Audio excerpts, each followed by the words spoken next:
Yo por ahí porque al verse más chiquito, a veces cuando hay texto, no sé sí, y pasa bien. No, ahí queda un poco más grande, ahí va mejor. Entonces, ENFA significa evaluación nutricional por fraccionamiento antropométrico. Este es el único método desde la utilización de la antropometría que puede determinar diagnóstico nutricional. Para poder hacer fraccionamiento antropométrico, lo que necesitamos tomar son 25 medidas de superficie. Es decir, recordar que la diferencia entre la antropometría clásica y la antropometría de fraccionamiento es que necesitamos tomar mucho más medidas de superficie. ¿El volumen está bien o está bajo? ¿Me escuchan bien o sube el volumen? Se escucha bien. ¿Se escucha? Está. Entonces, como decía, en el fraccionamiento lo que vamos a necesitar es tomar más medidas de superficie. Entonces, en relación a diámetros, vamos a usar antropómetros cortos y largos, o el antropómetro corto y el pelímetro, para poder tomar esas medidas de superficie. Y lo que se toma es muñeca, húmero, fémur, tobillo, vía acromial, anteroposterior, bilíaco y vitrocanterio. Esto en relación a diámetros. En relación a perímetros, podemos usar cintas métricas y siempre tenemos que usar cintas métricas inextensibles. Podemos usar la finita, ya sea Sescott, Lufkin, Roscraft, es indistinta las marcas. La diferencia es que algunas tienen el cero al inicio de la cinta, otras no, tienen el cero más corrido. Y las que son más anchas, Lufkin o Stanley. Las que son más anchas las podemos encontrar en cualquier ferretería que tenga importación, porque estas son importadas, tanto la Lufkin como la Stanley. Todas miden muy bien. Recuerden que es necesario que sean metálicas porque son inextensibles. Esa es la característica. ¿Cuáles son mejores, las anchas o las finitas? Ambas. Lo importante es que uno elija alguna de ellas y siempre mida con la misma. Esto tiene que ver más con la preferencia del que mide en función de elegir una u otra. En líneas generales se suelen usar las finitas para aplicación en deporte, porque en teoría los sujetos tienen poca masa grasa, con lo cual es más fácil con la finita, y en los chicos. Aquellos que se dedican a la clínica generalmente usan las más anchas, porque si vamos a tomar, por ejemplo, el perímetro abdominal en una persona muy gorda, si usamos la finita se pierde y no podemos hacer la lectura, se pierde en la circunferencia y no logramos hacer la lectura de esa medición. Pero lo importante es que cualquiera de las dos que elijamos siempre usemos la misma cinta, y lo importante es la presión de cierre cuando tomemos perímetro, que eso se aprende con la práctica. Lo importante para ser un buen antropometrista es aprender a medir y medir y medir y medir y medir y seguir midiendo siempre, porque esto tiene que ver con aprender la teoría, aprender a usar los instrumentos, aprender la lectura de esos instrumentos, ubicar correctamente los sitios anatómicos y después la habilidad de decir, a medida que uno va practicando cada vez más y aplicando la antropometría cada vez más, resulta cada vez más fácil y más rápido.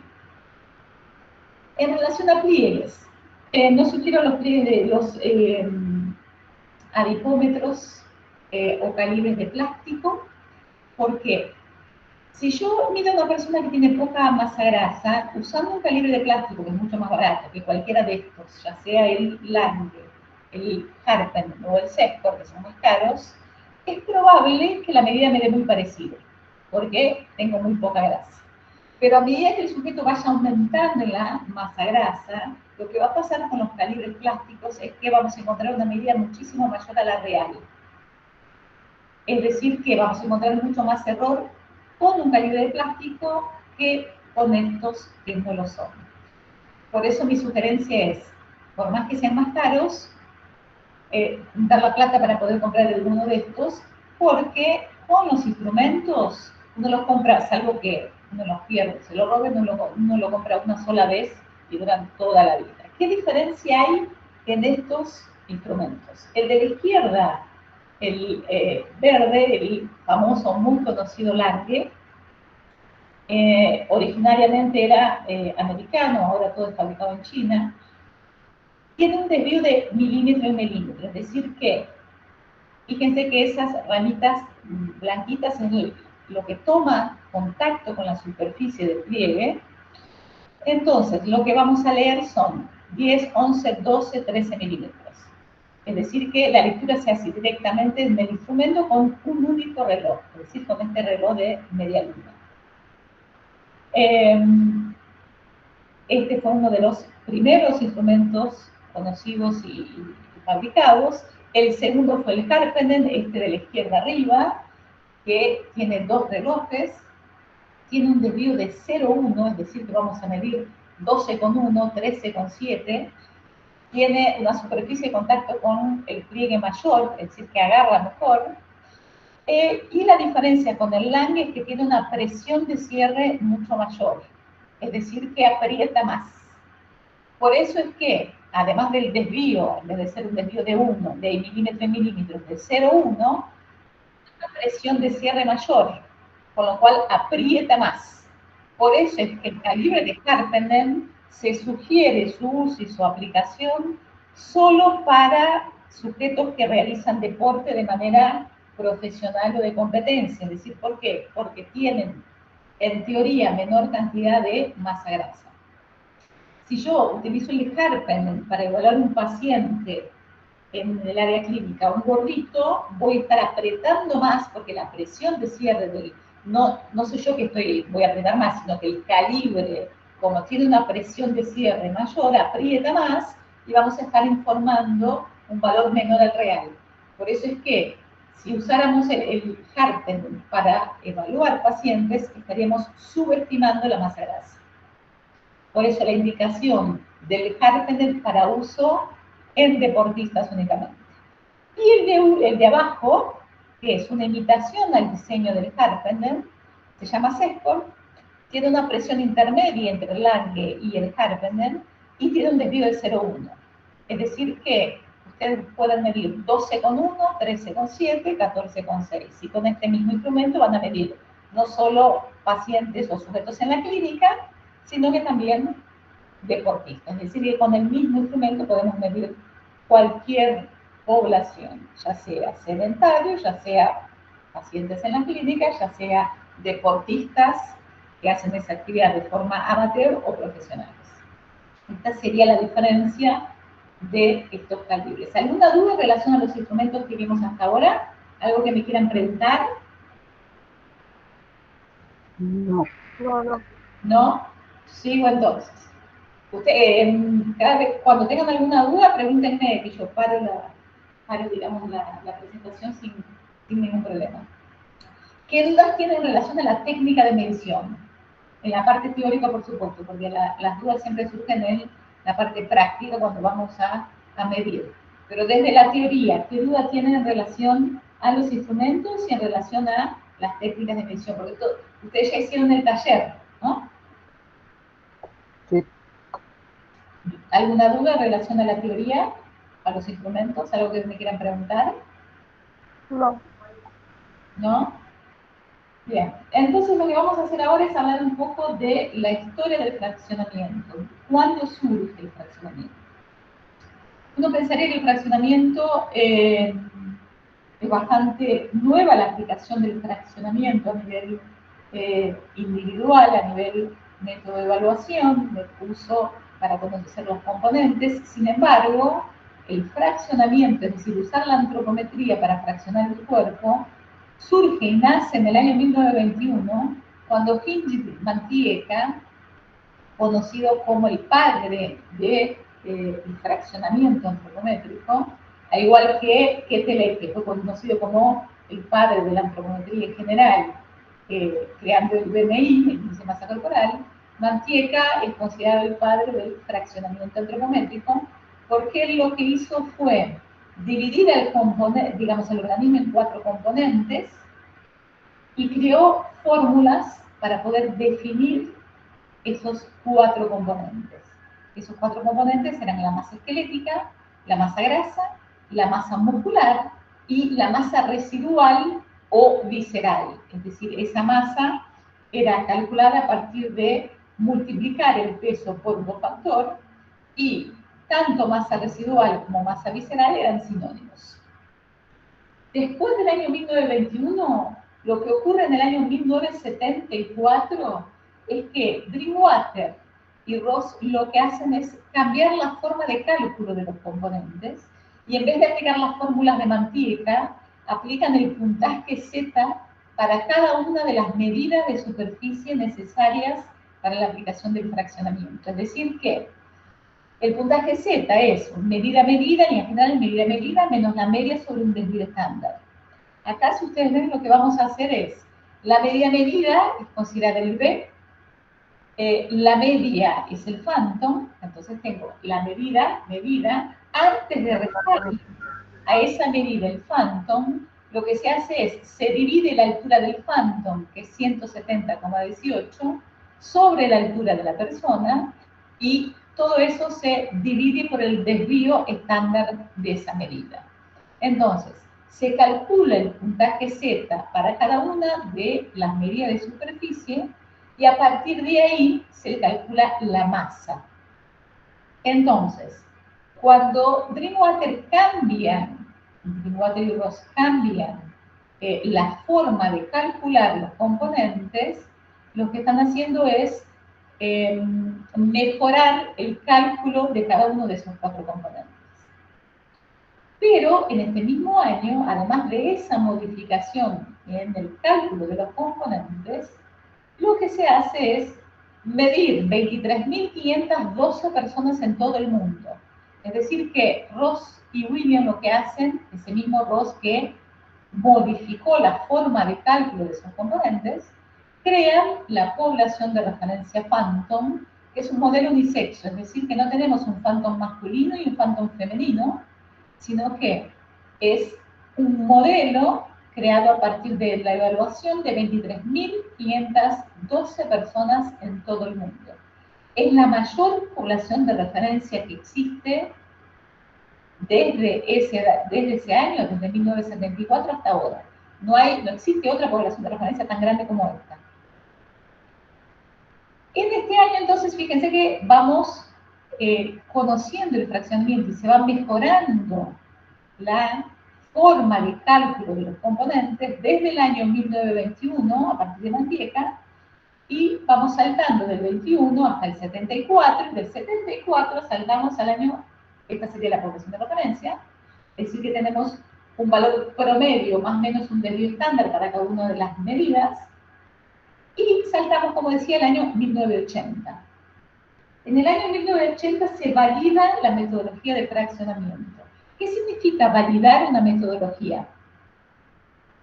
Esto sería una pregunta. ¿Qué piensan ustedes o qué saben ustedes sobre esto? ¿Qué es la validación de una metodología?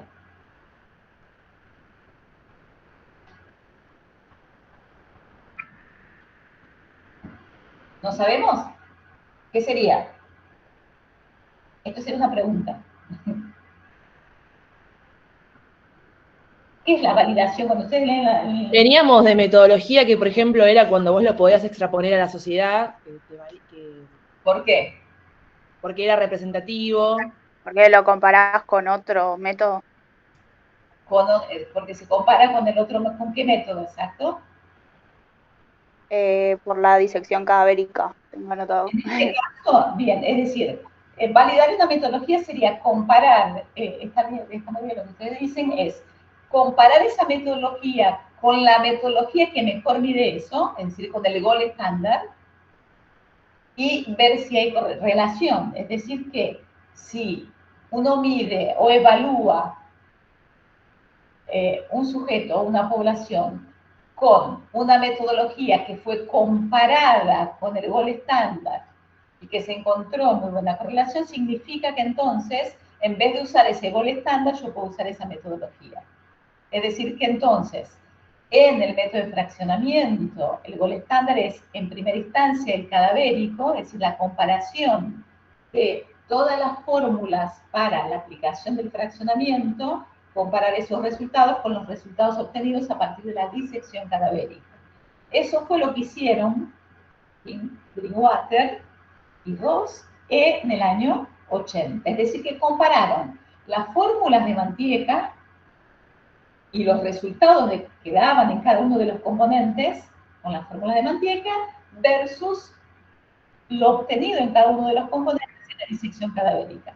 Compararon las fórmulas de Drinkwater con la disección cadavérica y ahí es de ahí de donde surge que el error de la metodología de Mantieca era de un 8% en relación al peso total, es decir que comparando las fórmulas de Mantieca con la disección cadavérica se encontró un error del 8% y con las fórmulas de Drinkwater en relación a la disección cadavérica un error de casi 5%.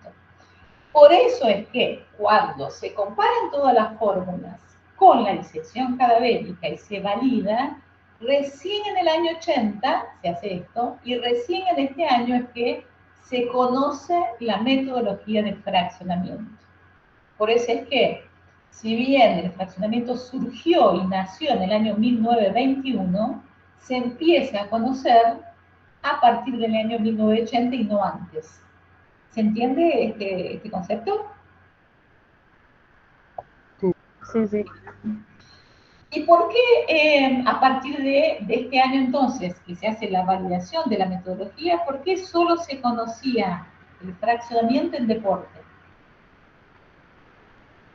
¿Por qué no se conocía la utilización del fraccionamiento en otras áreas? Se conoció solo en deporte. ¿Por qué? ¿Tienen idea de qué sería eso? No, porque en mi época, yo me recibí, no tenía idea que existía el fraccionamiento. Está bien, que me recibí en el año 1995, unos cuantos años atrás, pero no teníamos ni idea del fraccionamiento. ¿Por qué se conoció solo? ¿Por qué los profes de educación física conocían el fraccionamiento y algunos los kinesiólogos que trabajaban en deporte también? Porque tienen interés en conocer la masa muscular real, la reserva calórica, proteica, para maximizar la eficiencia quizás del deportista. Bien, hago una aclaración. La reserva calórica y la reserva proteica no surgió en ese año.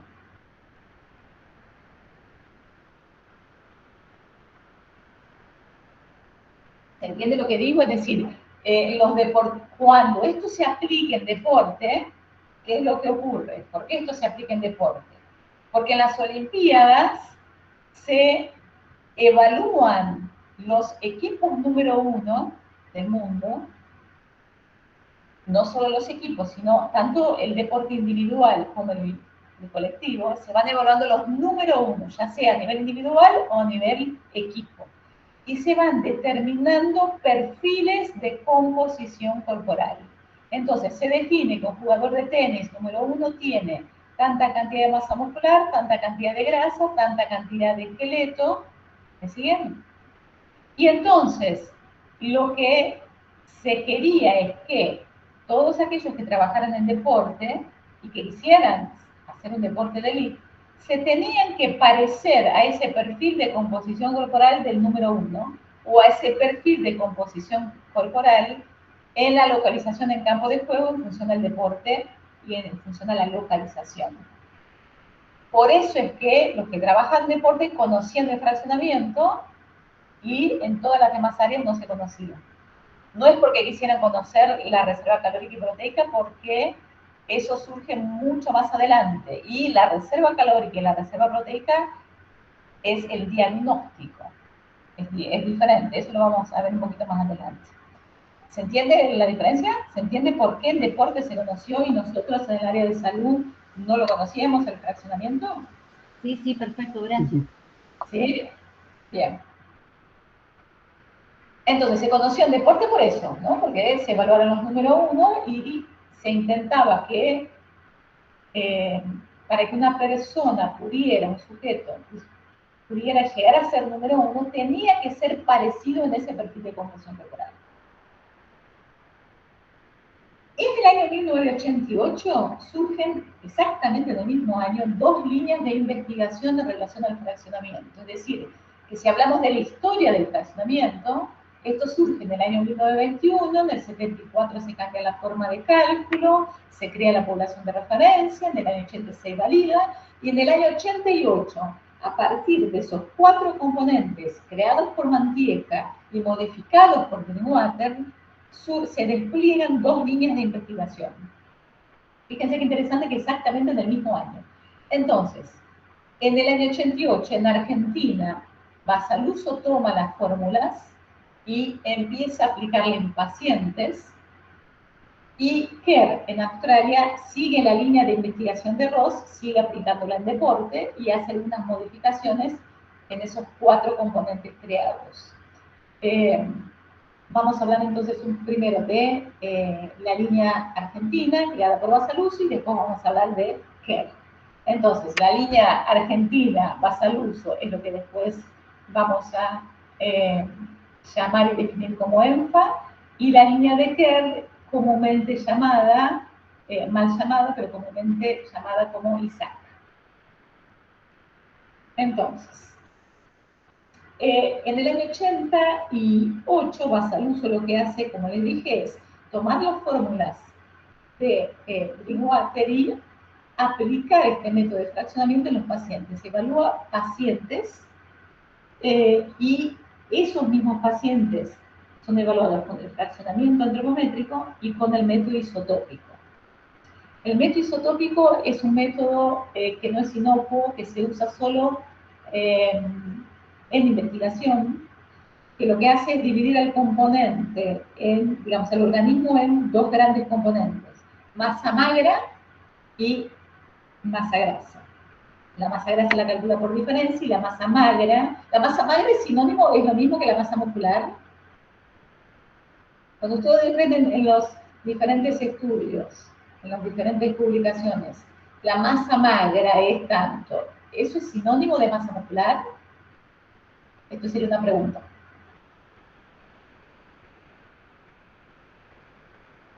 ¿Les parece que es lo mismo? ¿Es lo mismo decir que una persona tiene tantos kilos de masa muscular y que es lo mismo que tantos kilos de masa magra? O sea, para mí es un sí. Yo pensaba eso, pero digo, la masa visceral, ¿no también entra? Para vos, ¿quién me está haciendo la pregunta? Yo, Balaña. Balaña, ¿cómo te va, Viviana? En realidad, la masa muscular no es sinónimo de masa magra. Y eso es algo muy interesante porque ahí surgen varias dificultades o discrepancias en diferentes metodologías que dicen que, por ejemplo, utilizando tal o cual suplemento puede aumentar la masa magra. Y eso puede ser cierto. Lo que pasa es que uno cree que la masa magra es sinónimo de masa muscular y no lo es. La masa magra, también llamada lean body mass, es todo lo que no es grasa. Claro. En la masa magra está incluida el esqueleto, la retención de agua, la masa visceral y la masa muscular. Todo eso es masa magra. ¿Sí? ¿Se entiende? Sí. Entonces, conceptualmente, sería muscular, grasa, visceral, no, grasa no, muscular, visceral y agua. Es decir, la masa magra es son todos los componentes menos la grasa. Okay, perfecto. Entonces, dentro de la masa magra está incluida el esqueleto, o sea, la masa esquelética, la masa muscular, la masa visceral. Estamos hablando de los 4 componentes, sería o residual o visceral, porque eran solo un componente, desde Mantieca. Entonces ahí estaríamos hablando de todos esos componentes menos la grasa, están incluidas en la masa magra. ¿Me siguen? ¿Quién quería también hacer otra pregunta? Que se superpusieron las voces. No, yo digo, cuando uno ingiere, los deportistas ingieren anabólicos, ¿no? Sí. Para aumentar una masa, supuestamente ahora, entre comillitas, magra. que en realidad lo que hace es cortar la célula, no existen células nuevas. Digo, esa medicina, esa molécula, ¿va también a huesos, a revestimientos de órganos? No, en realidad, digamos, rearmo tu pregunta. Puede pasar que un suplemento aumente la masa magra a expensas de aumentar un componente que es la retención de agua, por ejemplo, pero no aumentar la cantidad de músculo. Sí. Para responder esa pregunta vamos a seguir solo un poquito más a través de esto, porque hay diferencias si vos estás usando el fraccionamiento aplicando ENFA o aplicando KER. Entonces, a este concepto que entonces lo que hizo fue medir a pacientes con el método isotópico, que es el segundo método gold estándar, es decir, el gold estándar en la primera instancia es el cadavérico, el segundo que se utiliza es el método isotópico en el fraccionamiento. Entonces, Basaluso lo que quiso hacer es evaluar a los mismos pacientes con el método isotópico y con el método de fraccionamiento para ver si había correlación, porque si existiera correlación quería aplicar el fraccionamiento en sus pacientes. Como el primer trabajo que hizo fue esa comparación con el método isotópico y encontró muy buena correlación en los componentes, ya sea en la masa magra, en el agua corporal total, es decir, en todos los componentes evaluados, él empieza entonces a aplicar este método en sus pacientes. Pero se va encontrando con varias dificultades, porque el sujeto supuestamente sano deportista tiene características diferentes a un paciente. El paciente es mucho más complejo y, por ejemplo, la metodología original que determinaba 4 componentes, determinaba los 4 componentes que eran la grasa, el esqueleto, la masa muscular y masa residual o visceral. En esa masa residual o visceral estaban juntas todas las vísceras. O sea, si bien se denominaba residual, eso equivalía a, en las fórmulas de Mantieca, por el peso por un cofactor, y en las fórmulas que hizo Kerr, que modificó Kerr, por la masa visceral. En los pacientes es muy común encontrar y tener mucha retención de agua. Y en esa metodología original que determinaba 4 componentes, no estaba discriminada esa retención de agua.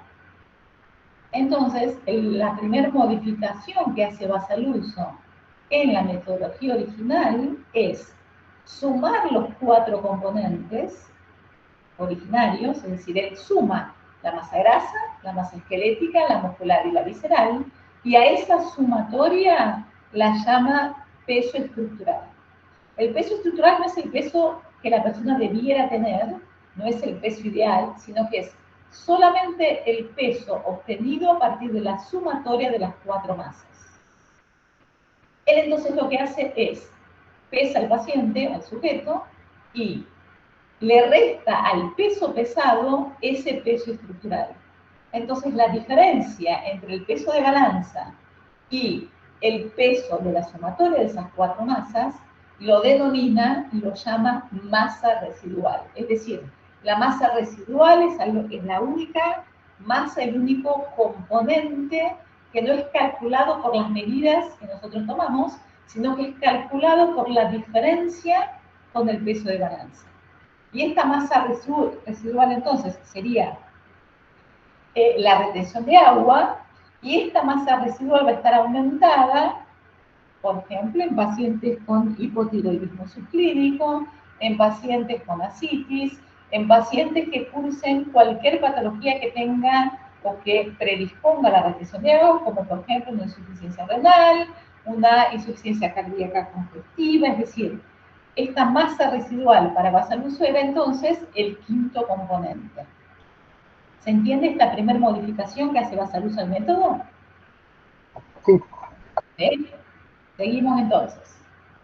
Ahora muy bien, el método determinaba 5 componentes, pero vamos a suponer que yo voy a aplicar este método y digo, voy a medir a Viviana y encuentro que tiene un esqueleto de 9 kilos, una cantidad de masa grasa de 16, una cantidad de masa muscular de 23, visceral de 15 y residual de 8.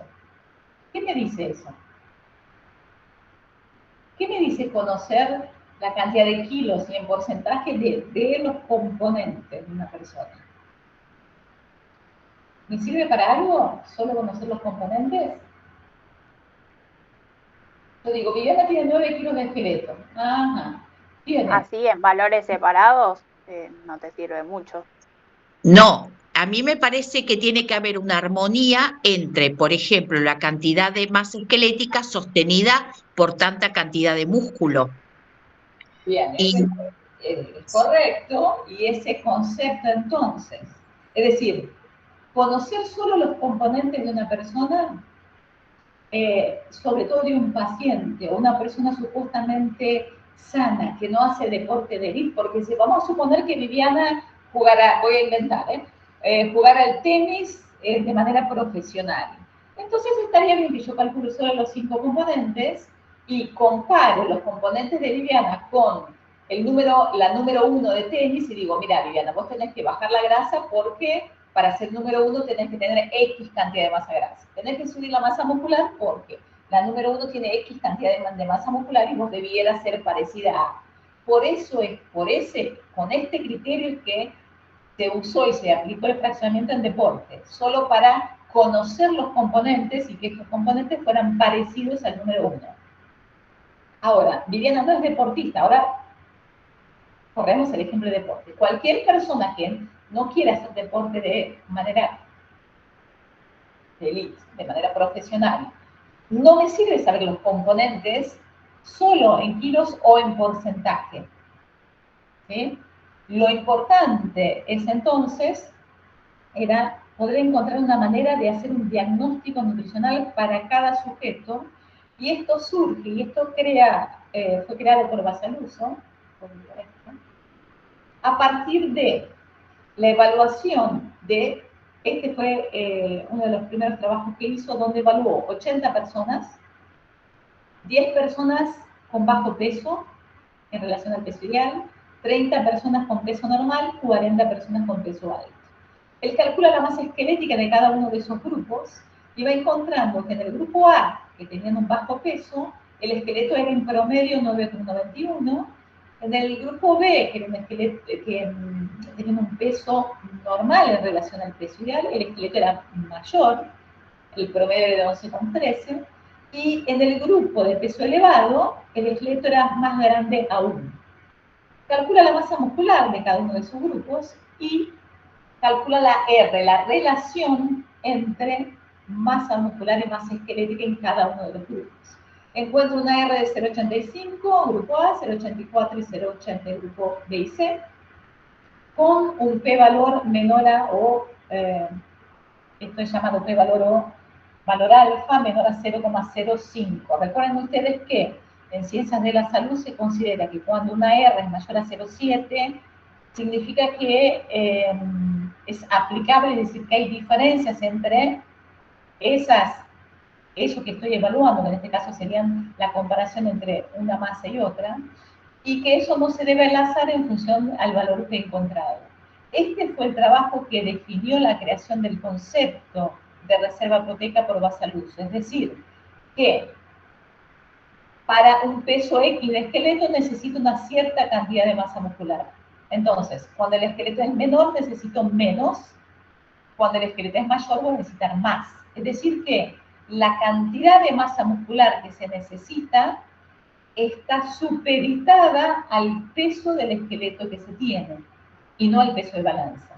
Es decir, que quien define cuánto se necesita de músculo y de grasa es el tamaño del esqueleto, que es único. Cada persona tiene un esqueleto único. Entonces, cada persona debiera tener también un peso único en función a la cantidad de masa muscular que necesita para ese esqueleto y en función a la cantidad de grasa que necesita para ese esqueleto. ¿Me siguen en el concepto? Sí. ¿Sí? Con el mismo criterio, entonces, crea la reserva calórica, que es la cantidad de grasa en función al peso del esqueleto. Una vez que creó ese concepto, necesitaba determinar los puntos de corte, los límites de inclusión para definir el diagnóstico. Entonces, él lo que hace es tomar los valores de masa muscular promedio del Phantom y su desvío y lo divide por el esqueleto promedio del Phantom. Es decir, el promedio de masa muscular del Phantom es 25,55, lo divide por el esqueleto, que es 10,49, y obtiene 2,43. Pero ustedes saben que nosotros no debemos diagnosticar con un valor promedio. Podemos tener límites de inclusión. ¿Y cómo él crea esos límites de inclusión? Lo que hace es, a ese valor promedio de masa muscular, le suma el desvío de la masa muscular y lo divide por el esqueleto para obtener el punto de corte superior de la reserva proteica. Entonces, 25,55 más 2,29 dividido el esqueleto, se obtiene 2,72. Si a ese 25,55 le restamos 2,99 y lo dividimos por el esqueleto, vamos a obtener el punto de corte inferior. Esto significa entonces que una persona adulta que esté ubicada entre 2,15 a 2,72 tiene la cantidad de masa muscular acorde a su esqueleto, tiene la cantidad adecuada de masa muscular para su esqueleto, independientemente de cuánto pese, independientemente del peso final de balanza. Si a ese límite de inclusión se le suma un desvío, vamos a obtener el diagnóstico de reserva proteica moderadamente aumentada. Si se le suma 2, severamente aumentada. Si se le resta un desvío al punto de corte inferior, vamos a encontrar reserva proteica moderadamente disminuida. Si está por debajo de 2, severamente disminuida. Entonces, las opciones de diagnóstico para la reserva proteica son normal, moderadamente aumentada, moderadamente disminuida, severamente disminuida. ¿Me siguen? ¿Sigo? Sí, sí. Sí, sí. O sea, yo no entendí de dónde sale el número, bueno, en este caso el 325. ¿De dónde sale qué cosa? El número, que en este caso es 325, que se suma y se resta en el corte superior y en el corte inferior. Bien, en la masa grasa, el promedio de masa grasa es 12,13 más menos un desvío estándar, que es 3,25. Es el desvío de esa masa. Ok, perfecto. Viste que cuando vimos la población de referencia, encontramos que tenemos un valor promedio más menos un desvío estándar. Genial, sí. En este caso tenemos valores de masa muscular, en el caso anterior masa muscular más menos un desvío, masa grasa más menos un desvío. Perfecto, o sea, ese número sería el desvío estándar. Exactamente, el 3,25 es el desvío estándar de la masa grasa. Bien. ¿Sí? Y el 2,29 en este caso el desvío estándar de la masa muscular. Porque lo que estamos comparando es la masa muscular con el esqueleto y en este caso la masa grasa con el esqueleto. Para la masa grasa, para la reserva calórica entonces, se usa su valor promedio 12,13 más el desvío 3,25 sobre el esqueleto para encontrar el punto de corte superior y 12,13 menos el desvío, que es 3,25 sobre el tamaño del esqueleto, punto de corte inferior.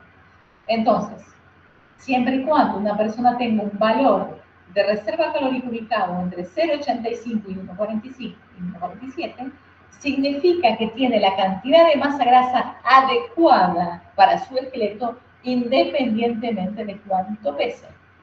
¿Me siguen? Sí, sí. Las opciones de diagnóstico, al igual que la proteica, la reserva proteica es reserva calórica normal, moderadamente aumentada, moderadamente disminuida, severamente disminuida.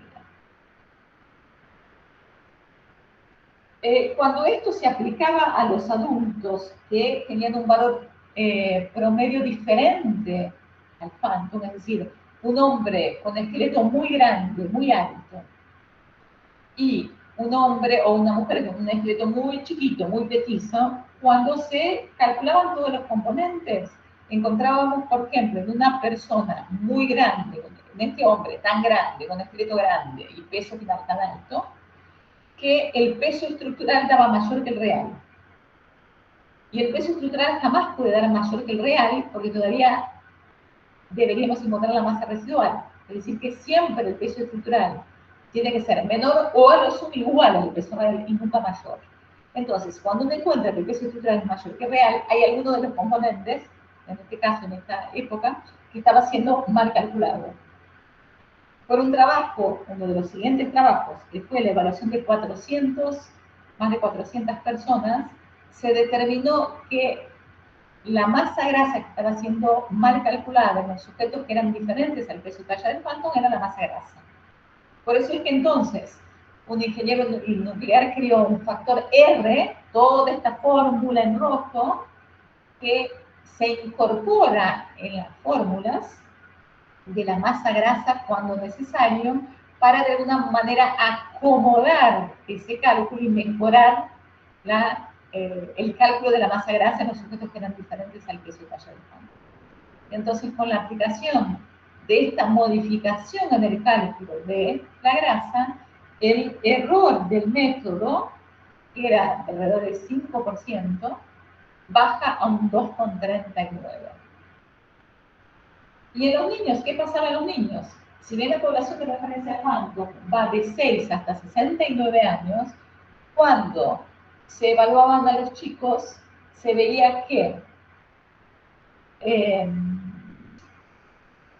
cuando diagnosticábamos a los chicos, por ejemplo, de 7, 8 años, porque la población de referencia Phantom arranca a partir de 6 años, encontramos un diagnóstico de proteica y calórica baja en un varón, por ejemplo, que no coincidía con la clínica. Entonces, a partir de ahí surge el otro trabajo donde nos muestra que recién a los 12, 13 años, los varones y las nenas ingresan al límite inferior de la población de referencia Phantom, es decir, que como van creciendo, recién a esa edad ingresan al punto de corte inferior, con lo cual eso nos demostraría que el Phantom no sería la población de referencia ideal para estos chicos. Y en relación a la masa grasa, los varones siempre están por debajo y las nenas por encima, porque las nenas y las mujeres tenemos más grasa que los varones. Entonces, a partir de este trabajo, se consideró importante comparar a los niños, hasta 16 años, hasta 18 años inclusive, con la otra población, la segunda población de referencia que existe para el fraccionamiento, que se llama COGRO, que es el Cochrane Grow Study hecho en Vancouver, Canadá, donde se determinaron los valores para cada una de las edades. Entonces, esta población de referencia, COGRO, es de 6 hasta 18 años. ¿Hasta acá vamos bien? ¿Repito algo? Entonces, ¿qué modificaciones hizo Basaluso al método original de Drinkwater? Entonces, por un lado, crear el quinto componente, donde el quinto componente era la masa residual. Agregar un factor de corrección R solo aplicable para el cálculo de la masa grasa en todos aquellos sujetos que sean diferentes al peso talla del Phantom. Lo fundamental y muy importante es la creación del diagnóstico nutricional a partir de la reserva proteica y la reserva calórica. Y la aplicación entonces y la utilización de la población de referencia COGRO y no Phantom en los sujetos que tengan menor edad. El método entonces ENFA surge para ser y nace para ser usado como un método de evaluación en la clínica.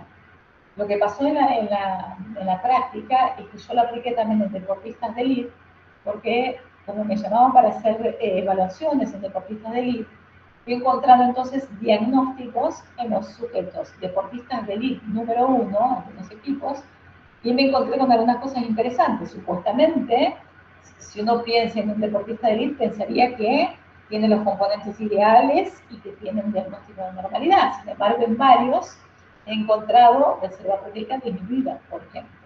O sea que era un deportista desnutrido. Estas serían entonces las modificaciones que hizo Basaluso al método original de Drinkwater, que se denominó y que lo llamamos ENFA, que significa evaluación nutricional por fraccionamiento antropométrico. La validación del ENFA está hecha en función de la validación dada por la Universidad de Bridge, porque usa las mismas fórmulas, y después, a partir de la validación isotópica.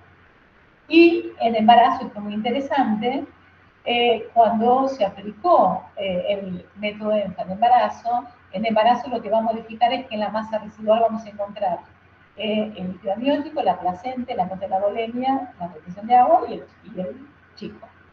Entonces, una mujer puede tener un aumento de peso final muy alto, es decir, puede aumentar 20 kilos, 22 kilos, de aumento de peso total. Sin embargo, si tiene una proteica y una calórica normal, cuando nazca el bebé y al mes vuelve a su peso inicial. Entonces, por eso acá la relación y la validación con concordancia, en realidad no sería una validación, sino sería una concordancia con las modificaciones biológicas. Porque la masa residual no se puede validar con el cadavérico, porque el cadavérico no tiene agua. Entonces, el ENFA determina 5 componentes, que son grasa, masa grasa, esquelética, muscular, visceral, residual, reserva proteica, calórica. Determina el somatotipo a partir de las fórmulas de Carter y el perfil de distribución de medidas. Uno puede saber dónde el sujeto tiene más o menos grasa, dónde es más grande o más chico de esqueleto, dónde tiene más o menos localización de masa muscular. El método de Kerr, mal llamado ISAC. ISAC significa avances en cineantropometría. El ISAC fue creado por Ross, aquel mismo Ross genial que hizo la población de referencia y la modificación en las fórmulas de Mantieca. Entonces, Kerr es una colaboradora de Ross. Kerr toma los datos de la disección cadavérica y separa en la masa grasa, separa la piel por las fórmulas, aplicando la fórmula de la, digamos, en la fórmula de densidad, por hombre, ya sea por masculino o femenino, por sexo. Y entonces, para Kerr, el quinto componente es piel. Es decir que en Kerr estamos evaluando masa grasa, masa muscular, masa esquelética, piel y masa residual o visceral. Pero esta masa residual no es la misma que la de ENFA. En esta masa residual están las vísceras. Por eso que es masa residual o visceral. Si bien el nombre es igual, el componente es diferente. La masa visceral de ENFA es las vísceras y la residual es la retención de agua. La masa residual de Kerr es la masa visceral de Kerr es la visceral. O sea que residual o visceral son sinónimos. Entonces, los dos métodos determinan 5 componentes. Sin embargo, los componentes son diferentes. Entonces, la validación de Kerr fue hecha a partir de la disección cadavérica del año 80, en la Universidad de Bridge. Y entonces tenemos los 5 componentes. En ENFA son 5 componentes diferentes a los componentes de Kerr. Otra modificación que hizo Kerr es que en vez de calcular el esqueleto a partir de las fórmulas originales de Drinkwater, que serían húmero, muñeca, fémur y tobillo, Kerr hace fémur por 2 y húmero por 2. Y divide tronco de cabeza y por eso toma perímetro cefálico, porque le da peso, digamos, a la cabeza. Significa que incorpora esa modificación del cálculo de la masa esquelética. Entonces, ahora lo que voy a hacer es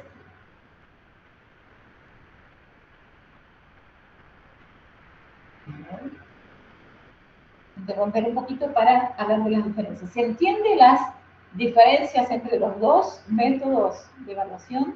Son dos, en el mundo existen solo estos dos métodos de fraccionamiento antropométrico, el ENFA por un lado y Kerr, mal llamado ISAC, por otro. Entonces, yo puedo, si yo mido a una misma persona por los dos métodos, voy a encontrar diferencias. ¿Por qué voy a encontrar diferencias? Voy a encontrar diferencias en la masa esquelética, porque Kerr modificó la forma de cálculo del método original, y entonces una persona, cuando evalúe a esa persona por Kerr, voy a encontrar un esqueleto menor. En general, en la práctica, lo que he visto es que suelen tener diferencias de 2 hasta 3 kilos menos cuando aplicamos Kerr en relación a las fórmulas originales.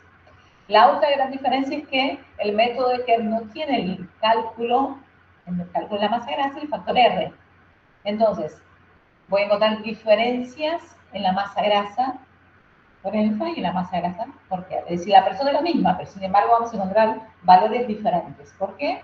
Porque usan fórmulas, digamos, Kerr modificó la fórmula original y en el ENFA lo que se tiene es el agregado del factor R que mejoró el cálculo en la masa grasa. Entonces, por eso es que a una misma persona vamos a encontrar valores totalmente diferentes en los componentes. ¿Se entienden estas diferencias? Sí, una consulta.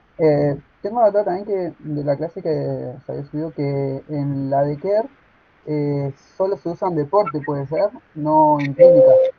decir también que no tiene el diagnóstico nutricional. Exactamente. Y vamos a suponer, porque en realidad Kerr fue pensado para seguir utilizándose esa metodología de fraccionamiento en el deporte, que es la línea original de Ross. ¿Entiendes?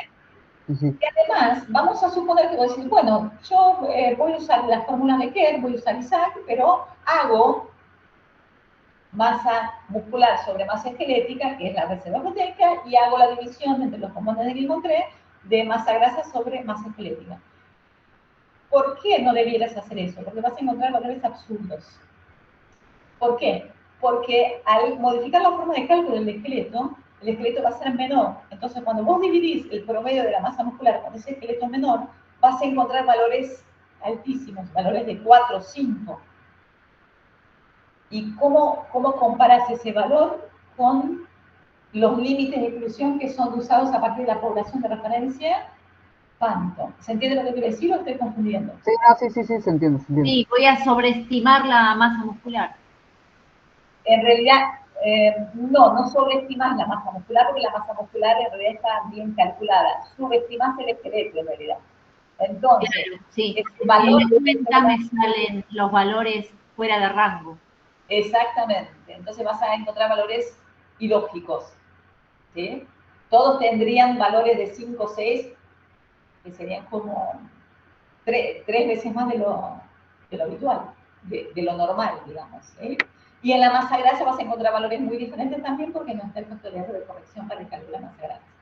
¿Se entienden estas grandes diferencias? Sí, sí. ¿Sí? Entonces, por eso es que cuando uno aplique el fraccionamiento, o usa un método o usa el otro. No hay forma de que, por eso, por ejemplo, a mí cuando me llegaban pacientes en la consulta con evaluación de Kerr, yo los evaluaba por ENFA, porque no puedo comparar los valores, por un lado, de valores absolutos de masa, porque tienen fórmulas diferentes, porque no son comparables, y por el otro lado, a mí como nutricionista, ustedes como nutricionistas, lo que les interesa, además de los componentes, es sobre todo el diagnóstico nutricional, ¿no? Porque en función de eso vamos a definir si tenemos que modificar el plan de alimentación o no. ¿Me siguen hasta acá?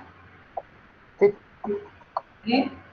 El nombre ENFA, entonces, ¿cómo surge el ENFA? Basaluso, digamos, había hecho todas estas modificaciones en las fórmulas.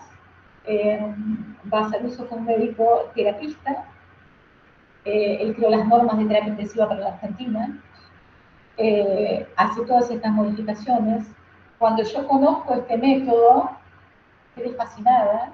Dije, esto es una genialidad, esto es lo que nosotros nutricionistas necesitamos para poder hacer el diagnóstico nutricional. Con esto cambiamos el paradigma del peso, porque el peso es muy poco, no nos sirve. Y entonces a partir de ahí empecé a evaluar los pacientes en terapia intensiva, empecé a evaluar los pacientes en consultorio y empezamos a hacer, yo me dediqué, digamos, a enseñar a los nutricionistas el uso de esta metodología. En el año 2000 decidimos que esto debería tener un nombre, porque en los estudios originales, en los papers, en los trabajos de investigación originales, van a ver que Basaluso cuando escribe pone método de fraccionamiento modificado, no tiene un nombre. Entonces, porque era muy modesto, era un sabio, pero muy modesto. En el año 2000, yo conocí este método en el año 96, a partir de ahí empecé a utilizar, empezamos a hacer modificaciones y a partir del año 2000 creamos un nombre para el método. ¿Y por qué surge ENFA?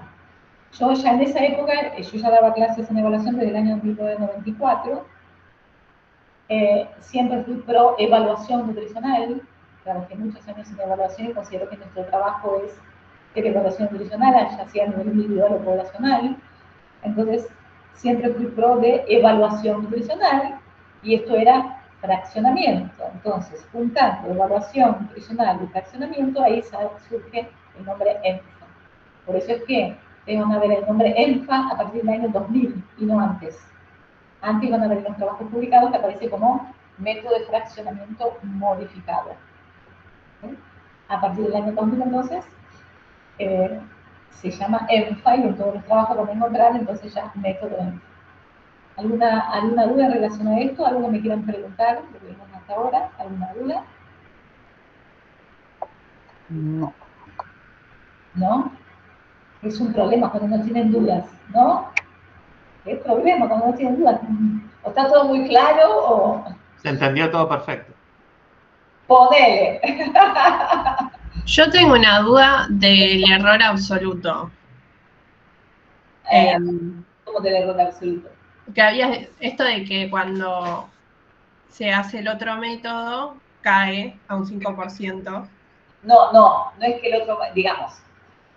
¿De dónde sale el error de la metodología? Sale de comparar las fórmulas con el gol estándar. Entonces, comparación de Matieca con gol estándar, error 8%. Comparación de Drinkwater con gol estándar, casi 5%. Comparación de la fórmula de Kerr con disección cadavérica, 4, 45, 46. Comparación de las fórmulas de ENFA con el isotópico, que es el segundo método de validación, 2,39. ¿Por qué? Porque el factor R en el cálculo de la masa grasa mejoró el cálculo, bajó el error. ¿Se entiende, Abril? Sí. Gracias. ¿Esa era la duda? Sí, en realidad era que yo tenía anotado de la clase que la disminución a un 5% del error era con el método de Rossi Wilson y como después ahora... Está bien, claro, porque era 5, cuando pasa a puntaje Z baja 4, 46, 45.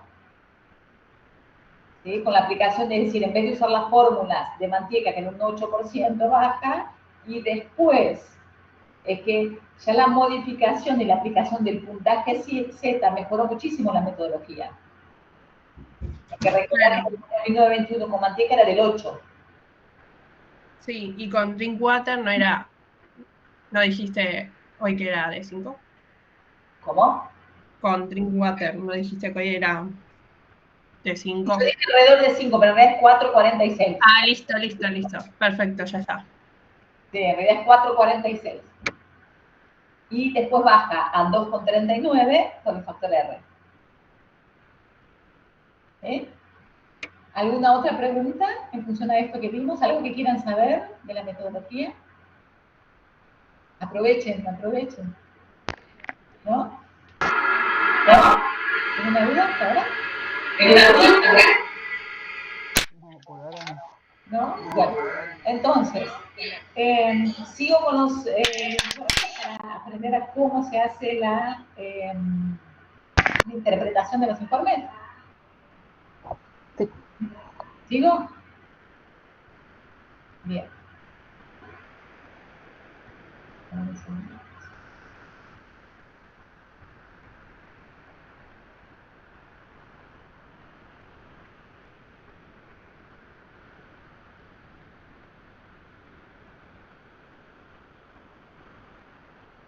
¿Se ve? Sí. Sí. Perfecto. Entonces, acá vamos a ver evaluación de un jugador de básquet masculino que pesa 117,5. Por supuesto que en la evaluación de deportistas jamás se va a usar el BMI, porque si no, la mayoría tendría sobrepeso o obesidad. Este jugador de básquet, fíjense, tiene un esqueleto de 19,24. En líneas generales, si pensamos que el Phantom es promedio hombre-mujer y tiene 10,49 de promedio, se considera por eso en la aplicación que 10 a 11 kilos en el hombre es un esqueleto mediano, más de 11 kilos es un esqueleto grande. Y este jugador tiene 19,24 kilos de esqueleto. Una cosa bestial enorme. Un esqueleto enorme. Entonces no va a poder nunca pesar poco, con ese esqueleto tan grande. En el cálculo de la reserva proteica, fíjense que tenemos 215 a 272 con un límite de inclusión con puntos de corte para la normalidad, 249. Por eso el relojito muestra de la media hacia arriba, en verde. Y la calórica 0,85, 1,47, 0,90. Es decir, que tiene este valor. Proteica normal, calórica normal, 3,41 kilos de masa residual, que es lo habitual en el hombre sano, que no tiene retención de agua. En el hombre podemos encontrar hasta 4, 5 kilos a lo sumo. En la mujer vamos a encontrar mucho más por una cuestión hormonal propia de la edad y dependiente del ciclo menstrual. Hacer otra aclaración, en líneas generales, muy generales, porque después hay que ver cada deporte y hay que ver la localización en el campo de juego, pero en líneas generales se suele considerar, o se suele querer el perfil de proteica moderadamente aumentada y calórica moderadamente disminuida en los sujetos deportistas de élite. Ahora, en los deportes donde el esqueleto es muy grande, no se logra tener una reserva proteica moderadamente aumentada. Es muy difícil. ¿Por qué? Porque el esqueleto es muy grande. Fíjense que este jugador tiene 47,49 kilos de masa muscular, una bestialidad. Vamos a suponer, quiero que ustedes hagan una cuenta, para que se den cuenta de que no interesa el valor absoluto de las masas. Vamos a suponer, se entiende que la reserva proteica surge de hacer 47,49, que es la masa muscular, dividido 19,24, que es el esqueleto. ¿Sí? ¿Me siguen? Sí. Entonces, Sí, sí. vamos a pensar que una persona o un hombre que tiene un esqueleto de 10, que es promedio, 10 a 11 es un esqueleto promedio. Vamos a suponer que si un hombre con esqueleto de 10 tuviera 47,49, ¿cuánto le daría de reserva proteica? 47,49 dividido 10, ¿cuánto da? 4,74. Exacto, me daría entonces de reserva proteica 4,74. Por eso es que un hombre con esqueleto de 10 kilos no logra jamás tener 47 kilos de masa muscular, porque no soporta semejante peso para el esqueleto que tiene. ¿Se entiende? Sí, sí. Por Claro, eso, sufriría lesiones. por eso la masa muscular, pensar en el valor absoluto de masa muscular o de masa grasa no tiene sentido. Esta es la gran innovación que hizo Basaluz en el diagnóstico, es decir, se necesita una cierta cantidad en función al peso del esqueleto que se tiene, que es único. Esta es la genialidad, no el valor absoluto de los componentes.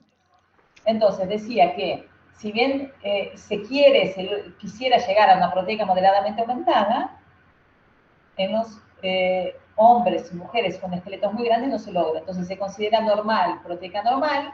Lo que sí se puede mejorar para que, piensen ustedes que el esqueleto de este jugador de rugby es muy grande, pesa bastante, entonces tiene un peso final alto para saltar. Entonces lo que podemos hacer para mejorar esa composición corporal es considerar, tiene 0,90, bajar a 0,85, que tenga un poco menos de masa grasa, para que le sea más fácil saltar.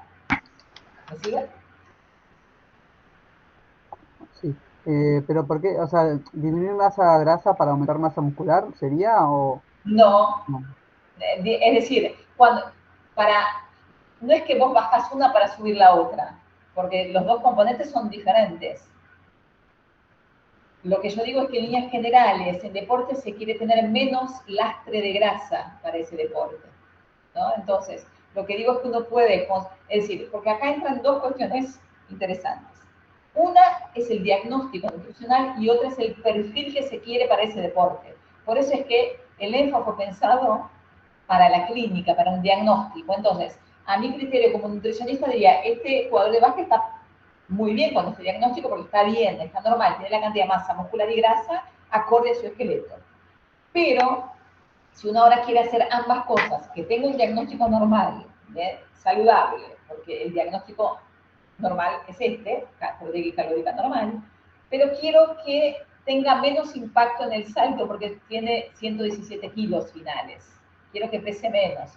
Podría bajar la calórica para que tenga, en vez de 0,90, 0,85, 0,86, 0,82, bajarle un poco para que pese menos para el salto, para esa actividad. ¿Se entiende? Pero la proteica va a seguir en 47. Sí, no, ahora entendí. Sí, claro, es para que baje el peso en sí, claro, sí. ¿Sí? Como para mejorar esa composición, porque no le puedo sacar peso al peso del esqueleto, porque el esqueleto no es modificable. No voy a bajarle el peso para bajar la proteica, porque no quiero. Justamente la que uno quiere mantener siempre normal, y es nuestro trabajo como nutricionista, mantener la reserva proteica normal, porque es la que mantiene la salud. La calórica, mi criterio, también tiene que estar normal, pero podemos en la calórica consensuar un poquito y correrla un poquito para menos si mejora la performance. ¿Sí? ¿Me siguen? Sí. Bien, en esta segunda parte del informe lo que nosotros vamos a ver es el perfil de distribución de medidas. En la primera columna las medidas que medimos, en la segunda el puntaje Z, y entonces yo voy a ver, en relación a los pliegues, ¿cuál es el valor más alto de puntaje Z? Siempre en la segunda columna, ¿no? Porque la segunda columna... Suprailíaco de 2,08 puede ser, ¿no? Exacto, en 2,08 es el más alto, entonces este jugador de básquet donde más grasa tiene localizada es en el suprailíaco. ¿Cuál es el valor más negativo? El gemelo, menos 1,91. El gemelo es donde menos grasa tiene. Entonces, esta segunda hoja del informe nos sirve para conocer el perfil de distribución de medidas. Dónde más tiene, dónde menos tiene. Dónde más grande es, dónde más chico es. En relación a diámetros, fíjense que tiene húmero grande, muñeca muy grande, fémur más chico y tobillo muy grande. En la práctica, esto es observaciones de la práctica, cuando hay más de un valor de puntaje Z de diferencia entre un sitio y otro, ese sitio molesta. Concretamente, ¿qué diría? Acá el fémur tiene -1 y el tobillo 2. Entonces, le molesta la rodilla a este jugador porque recibe un impacto en ese sitio. De hecho, este jugador ya se había operado en la rodilla. ¿Se entiende lo que digo? Sí. Y en relación a perímetros, donde más localización de masa muscular tiene es gemelo. ¿Sí? Vemos de manera gráfica lo mismo, entonces suprailíaco es donde más grasa tiene, muñeca muy grande, tobillo también, fíjense que este muro va para el otro lado,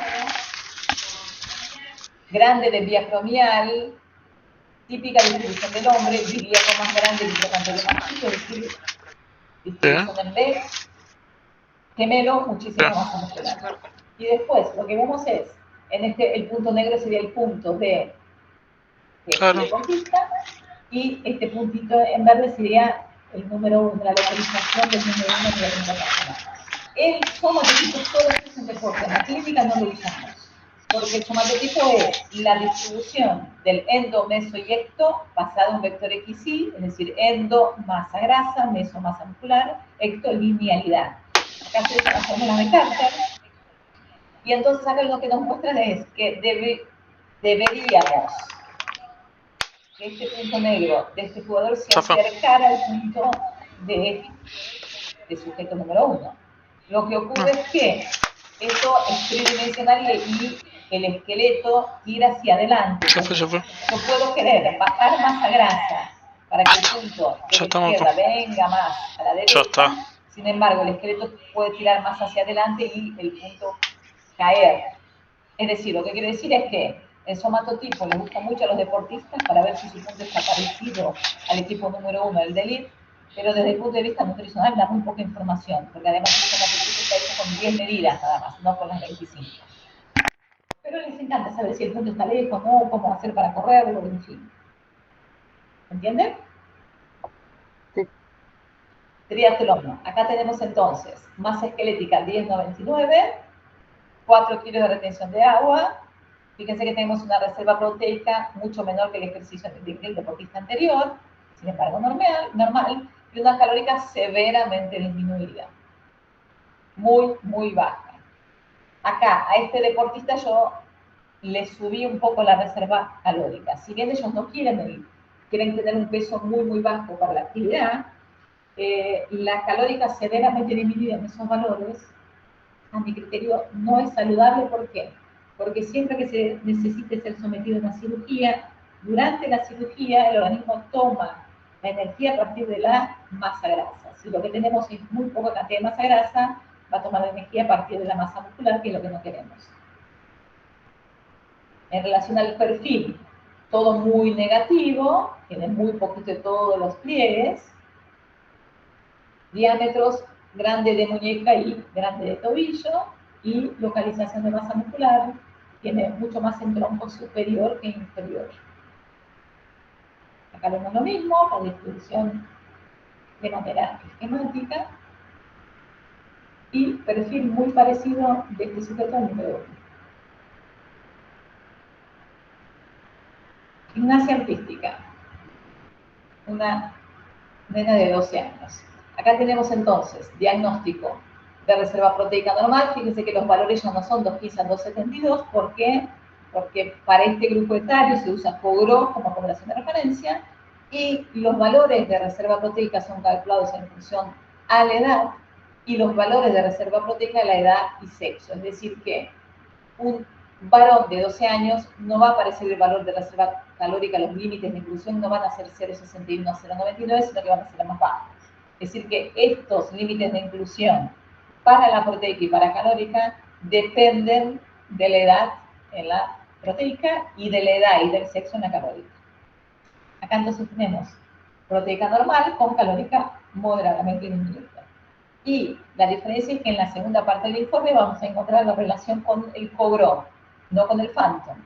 Y tenemos el cálculo del puntaje Z a partir de la altura sentada, de longitud de miembros, para saber cómo los chicos y las nenas van creciendo. Entonces, ¿cómo se hace esta lectura? Yo acá veo que en talla tenemos menos 0,20. ¿Qué significa? Que esta nena es un poco más petiza que una nena del COGRO. Que esa menor altura la tiene a expensas de tener una talla sentada, es decir, el tronco muy cortito, es decir, que tiene un tronco muy cortito y tiene las piernas largas. ¿Se entiende por qué digo esto? Sí, sí. En relación a los pliegues, todo muy negativo, donde menos tiene, gemelo, y muslo es el tronco inferior. En relación a diámetros, muy similar, muy parecido, fémur un poquito más chico, de manera muy armónica entre húmero, muñeca, fémur y tobillo, y mucha localización de masa muscular en brazos y en gemelo. Consulta, perdón. Ahí Sí. en los diámetros óseos, ¿no se debería sumar también los perímetros de muñeca y tobillo? Muy buena pregunta. Fíjate que en muñeca, acá dice diámetros óseos, sin embargo, en muñeca tengo un valor de 16. Este es el perímetro. Ah, ok. Y en tobillo es el perímetro, porque no puede ser 21 de tobillo, 21 centímetros de diámetro. ¿Sí? Tanto en muñeca como en tobillo, es decir, yo tengo los valores de, muy buena aclaración, gracias. En los chicos de 6 a más años, cuando yo aplico el COGRO, además de las 25 medidas, necesito tomar perímetro de muñeca y perímetro de tobillo, porque el COGRO tiene perímetro de muñeca y tobillo, y de hecho en su comparación se compara acá en este valor el perímetro y no el diámetro. ¿Sí? ¿Se entiende? En realidad podría decir valores de diámetros y perímetros, porque en realidad son dos perímetros. ¿Sí? ¿Queda claro? Sí, sí. Y acá tenemos el somatotipo, muy parecido al número 1. De hecho, las chicas de gimnasia artística siempre son más petizas que chicas de su misma edad sedentarias. Y ahora empezamos con la clínica. Acá tenemos un paciente con un BMI de 30,46, digamos, obesidad, un BMI muy alto. ¿Y qué encontramos? Encontramos mujer con un esqueleto de 8,45, con una reserva proteica normal, una calórica severamente aumentada, es decir, que coincide acá en este caso el valor alto del BMI expensas de la masa grasa. Sin embargo, fíjense qué valor tenemos de residual. 12,86 kilos, es decir, que tiene 12, casi 13 kilos del peso en forma de retención de agua. Esto es bastante común en las mujeres, mujeres o hombres, pero en general, porque ahora ya hay más hombres también con hipotiroidismo subclínico, pero es muy común en las mujeres con hipotiroidismo subclínico tener esta cantidad elevadísima de retención de agua. De hecho, es una de las formas de sugerir que el paciente consulte con endocrino para ver si no tiene un hipotiroidismo subclínico. Digamos, encontrar este valor tan alto de masa residual. En el perfil de medidas, donde más grasa tienes en el bicipital, donde menos tienes en el gemelo, es decir, que aplicando el plan alimentario en la próxima evaluación debería bajar la calórica y debería bajar mucho más del bíceps y muy poco de gemelo. En unos diámetros muy armónica, con un poco más de fuerza de tronco superior que inferior. ¿Por qué? Porque tiene muñeca más grande, fébula y tobillo un poco más chico, entonces tiene un poco más de fuerza de brazos que de piernas, y además localización de masa muscular en el gemelo, que es la clásica localización del sedentario. El que no hace ninguna actividad física va a tener localización en ese punto por el simple hecho de caminar. Acá vemos la misma información. Y la misma persona al mes. Fíjense que bajó de 30 a 27 DNI. Sigue la calórica aumentada. Sin embargo, fíjense, esta paciente, yo sugerí que fuera endocrino, vuelve al mes con el diagnóstico de hipotiroidismo y con inicio de medicación. Medicación de prueba, pero después el médico fue como... fue adaptando la cantidad de la medicación. Y sin embargo, fíjense cómo ya el mes bajó a 9,38 de la masa residual. Proteica 2,69, de la media más hacia arriba, y calórica, si bien sigue severamente aumentada, bajó a 2,07. Acá vemos, fíjense que antes tenía de bicipital 11, bajó a 6. Uno más baja de donde más tiene, y la inversa lo que va a pasar es que más se sube de donde más se tiene.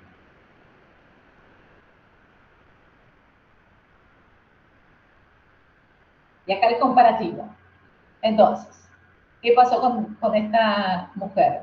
Primera consulta tenía 21 kilos de masa grasa, al mes y medio, un poquito más, bajó 4 kilos 470 de masa grasa, no de peso. Masa muscular subió 170 gramos. El esqueleto, por supuesto, no se modifica. Masa residual bajó 3 kilos. ¿Sí? Acá se ve, acá coincide un poco el descenso de peso, bajó 8 kilos de peso final, 4,5 expensas de la masa grasa, 3,5 expensas de la masa residual, y la reserva proteica, estas dos líneas verdes son los límites de inclusión. Fíjense que la primera está un poquito más abajo, la segunda un poquito más arriba, es decir, que subió la reserva proteica, que eso es muy bueno, y la calórica, si bien sigue severamente aumentada, bajó de estar muy encima a un valor un poco menor. ¿Se entiende esto? Sí, sí. De hecho, la sugerencia cuando uno hace evaluación en pacientes que tienden a bajar la masa grasa es que el peso sea lo último, la última medida que se tome. ¿Por qué? Porque la persona va a subir a la balanza y va a decir, ah, no, doctora, como tanto sacrificio y bajé 200 gramos nada más. Sin embargo, del peso final pudo haber bajado 200 gramos, haber subido 200, 300 gramos de masa muscular y haber bajado 3 kilos de grasa. Pero en el peso final no se ve reflejado. Sin embargo, esa persona le va a decir, pero este pantalón no me entraba, ahora me entra. Profe, te pregunto algo, Alicia, desde la ignorancia digo, si esa persona hizo una dieta, se medicó para la hipo y no hizo gimnasia, no hizo ningún deporte, ¿igual subís la masa proteica? Sí, muy buena pregunta. Si aumentas la ingesta de proteínas, vas a subir la reserva proteica, que fue lo que hizo esta mujer. Sin hacer deporte. Sin hacer deporte. Y otra pregunta desde la gordita que soy. Generalmente, cuando bajás masa grasa, ¿es la misma cantidad? Porque acá se ve como si fuese la misma cantidad de masa acuosa. No, es decir, la retención de agua es la masa residual. En realidad bajó. ¿Sí? Sí, fíjate que a principio... No puedo leer por el tamaño porque yo no puedo leer, pero En general. 86 de masa residual, 12,86, y bajó a 9,38. Es decir que bajó de masa residual 3 kilos 470 gramos. ¿Y de grasa? 4 kilos 470. Y más o menos. Esta paciente, después de 6 meses, bajó 3 kilos más de masa residual. Es decir, tuvo que ver con la medicación, no con la alimentación. Claro. La masa residual se modifica poco a expensas de la alimentación porque tiene que ver con alguna patología o algo que no tiene que ver con la alimentación. Claro, eso sería la retención de líquidos, entonces. Exacto. Entonces, si se puede resolver lo que causa esa retención, que en este caso era el hipotiroidismo subclínico, se disminuye esa residual. Pero hay un montón de otros factores, como por ejemplo, mujeres que tienen problemas circulatorios pueden tener 7 kilos de masa residual y esos 7 kilos no se modifican, porque va a seguir teniendo los problemas circulatorios. ¿Se entiende? Es decir, un paciente con insuficiencia, vamos al otro ejemplo, así se ve un poco acá la cantidad de masa residual. La masa residual hay que averiguar qué es lo que la ocasiona, qué patología o qué situación la ocasiona, o qué suplemento, ¿no? Y en función a eso, ver si se puede modificar o no. La mayoría de las veces no es modificable con la alimentación porque su causa no es alimentaria o nutricional, es médica. Entonces, por ejemplo, un paciente con insuficiencia cardíaca, acá tenemos un BMI normal, sin embargo, fíjate, Viviana, que tiene, no se debe ver, pero tiene 11 kilos de retención de agua. Y su BMI era normal. Ahora, tiene proteica baja, 209, moderadamente disminuida, con calórica normal. Es decir, es un paciente con peso normal, sin embargo, es un desnutrido con 11 kilos de retención de agua. Este paciente... Es un cardíaco, en general, cardíaco y viejito, porque se ve mucho así. Si consideras 50 años viejito, yo también ya estaría viejita, digamos que no adulto mayor ya 54, puede ser, por las definiciones de la OMS, puede ser adulto mayor. No, me refiero, yo tuve un caso acá en mi familia, para arriba de 80, cardíaca, sumamente con retención, y lo que se veía como que iba bajando de peso, pero evidentemente era la masa muscular. En realidad, ahí tiene que ver con otra cosa, que tiene que ver con la sarcopenia propia de la edad. Es decir, a partir de los 45 años empezamos a tener sarcopenia, y por eso es que es importante que a partir de esa edad uno tenga una alimentación equilibrada con la cantidad de proteínas adecuadas en función al peso del esqueleto que se tenga, y sumar la actividad física, porque a medida que avanza la edad tenemos que trabajar más para mantener lo mismo. Es decir, ¿qué quiero decir con esto? Que por ahí a los 20 años tenemos una ingesta X de proteínas sin hacer nada de actividad física y mantenemos una proteica normal. Ahora, con 50 y pico, 60 y pico, 70 y pico, ya para mantener esa reserva proteica con esa misma ingesta, tengo que hacer actividad física. ¿Entiende lo que digo? Sí. Entonces, acá tengo una pregunta. El tema de desnutrido, ¿ya se considera desnutrido cuando el valor de la reserva proteica no está dentro de los valores normales, o en este caso que es 2,9 y no está tan lejos de 2,15? Una pregunta muy interesante. Porque no es lo mismo si tenés 2,09 que 1, es como que desnutrido es como muy fuerte para... Espera que voy a interrumpir un chiquitín. Siempre me encanta gracias por la pregunta, me gusta mucho. Y ahora yo hago la pregunta, ahora revierto la pregunta. Una persona con reserva proteica moderadamente disminuida, vamos a suponer, para el adulto lo normal es 2,15 a 2,72, ¿sí? Estamos en 2,14. ¿Es un desnutrido? Y lo que va a pasar, y antes de que usted responda le voy a aclarar esto, lo que va a pasar cuando uno aplica el ENFA es que cambiamos la forma de pensamiento. Es decir, para que una persona tenga la cantidad de masa muscular necesaria para su esqueleto, ¿cómo tiene que estar la reserva proteica? Normal. Si una reserva proteica moderadamente disminuida, ¿qué pasa? No coincide la masa. Está desequilibrado con el óseo. No Hay un tiene la desequilibrio. cantidad de masa muscular que necesita para su esqueleto. O sea, es desnutrido. Aunque tenga 2,14. Ok, perfecto. ¿Sí? Lo que Sí. pasa es que... Lo que cambia es eso que estás agregando, si es moderado, severo. Exactamente. Es decir, un paciente con una reserva proteica severamente baja, cuando la proteica baja a la mitad, el sujeto se muere. Porque la que mantiene la vida es la proteica. Entonces, si estamos frente a un paciente, de hecho esto pasaba mucho en terapia sistémica, cuando un paciente ingresaba con la proteica severamente baja, lamentablemente se moría. ¿Por qué? Porque no tenía fuerza ni siquiera para respirar, entraba en el respirador y no salía más. Entonces, tiene más chance el que tiene la reserva proteica moderadamente disminuida que la severamente disminuida. Y tiene muchísimo más chance el que tiene la proteica normal. Por eso nuestro trabajo es la prevención y todos los sujetos deberían tener la proteica normal, porque es la que mantiene la vida. Ok, perfecto. ¿Me entiendes? Sí. Independientemente del peso final. Independientemente de cuánto pese, porque puedo pesar, puedo tener un peso normal hasta alto y sin embargo tener la proteica baja. Claro, porque puede tener aumentada la grasa o tener retención de líquido. O retención de líquido.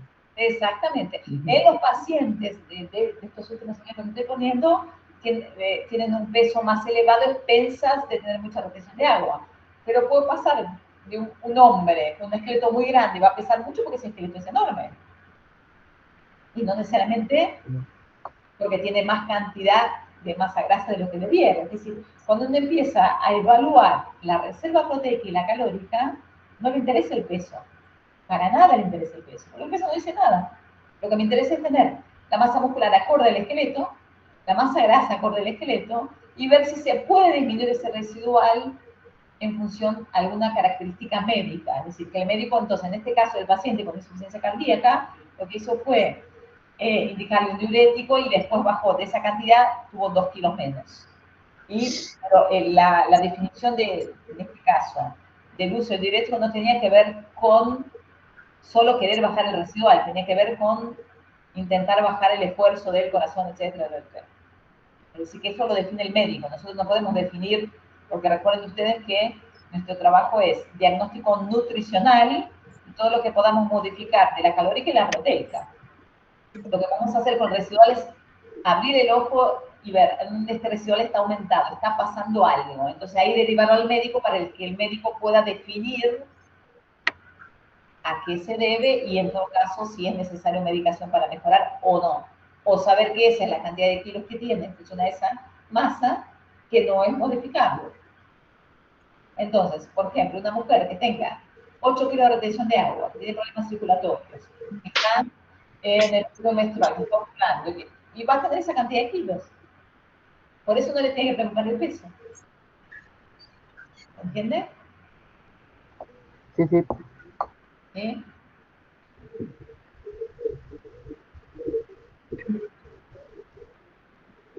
Exacto. Exacto, sí, sí, con KER vos no podés definir cuánta cantidad de retención de agua tiene porque en el KER no definís eso. En KER está el visceral, exactamente.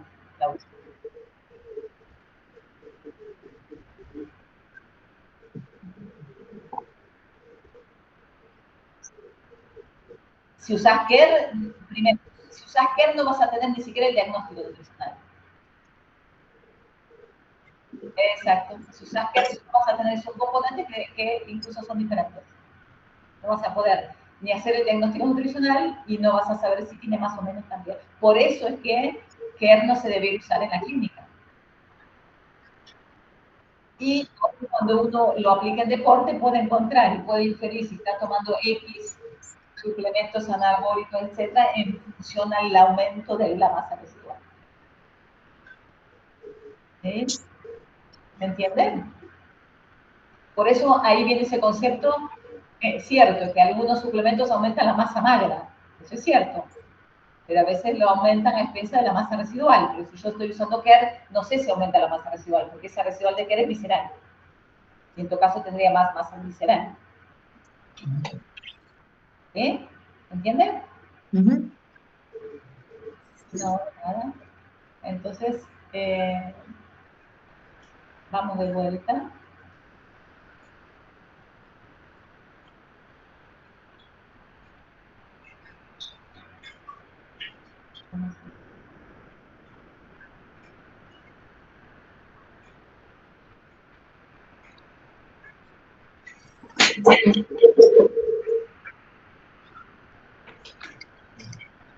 ¿Se ve?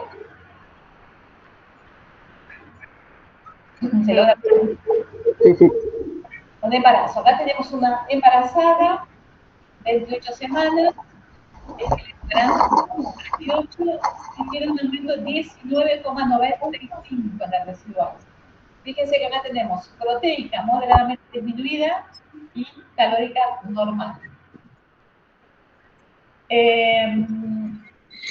Después tenemos la glucerida acá, tiene que aumentar la reserva proteica. Fíjense que de residual acá, recuerden que residual de embarazo tenemos líquido amniótico, placenta, la hipervolemia, el chico y la retención de agua. Todo está ahí, yo no sé cuánto de cada cosa, lógicamente. Solo sé que tiene ese aumento en la masa residual. Lo interesante en evaluación de embarazo es que vamos a ver que a medida que va aumentando la edad gestacional, el pliegue abdominal es cada vez menor, más chiquito, y va aumentando el supraelíaco. Y el perímetro abdominal, que se toma siempre a la altura del ombligo, se toma donde esté el ombligo. Si está bien abajo, ahí es donde pongo la cinta. Si está muy arriba, es ahí donde pongo la cinta.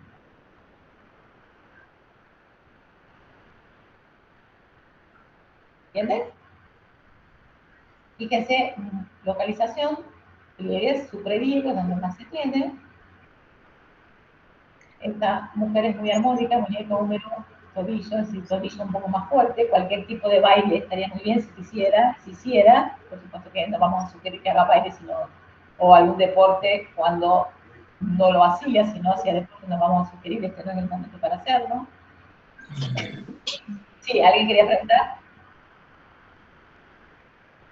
¿Alguien me quería preguntar algo? Entonces, decíamos que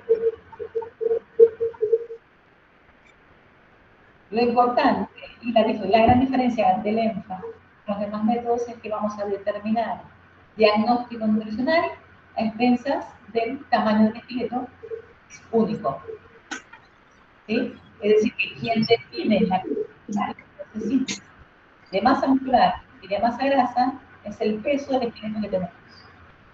Al esqueleto más grande voy a necesitar más masa muscular y músculo, más masa muscular y más masa grasa. Por eso es que las personas que tienen un esqueleto muy grande no van a parecer delgadas. No coincide el diagnóstico con lo estético. Y eso es importante tenerlo en cuenta. ¿Se entiende lo que quiero decir? Sí, sí. Y generalmente las mujeres de esqueleto grande quieren llegar a un peso X, que no lo van a lograr porque su esqueleto es tan grande que tendrían que tener un valor de reserva proteica mucho menor y calórica mucho menor. O sea, y no se logra. Por eso es que no es importante el peso. Lo importante es el diagnóstico dado justamente a partir del esqueleto que se tiene. Que no es modificable en el adulto, salvo en el chico que va creciendo. Por eso es que cuando uno evalúa chicos de 6 en adelante, cada vez que uno hace una próxima evaluación tiene que tomar todas las medidas. En el adulto solo tenemos que volver a medir perímetro, pliegue y el peso, porque lo demás no cambia. O sea que en las próximas evaluaciones de los adultos no tomamos las 25 medidas. Tomamos solo pliegues, perímetros y el peso. ¿Entienden? Sí, sí, o sea, en una segunda medida. ¿Cómo? Que, o sea, en una segunda medida o sea, en una segunda evaluación de la misma persona solamente se toma eso. Exactamente.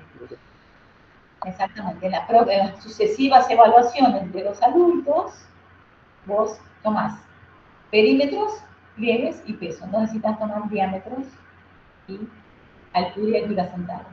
Sí, digamos, se podría hacer si uno quisiera hacer un estudio en lo comparativo para ver si el esqueleto se va modificando de manera longitudinal, ¿no?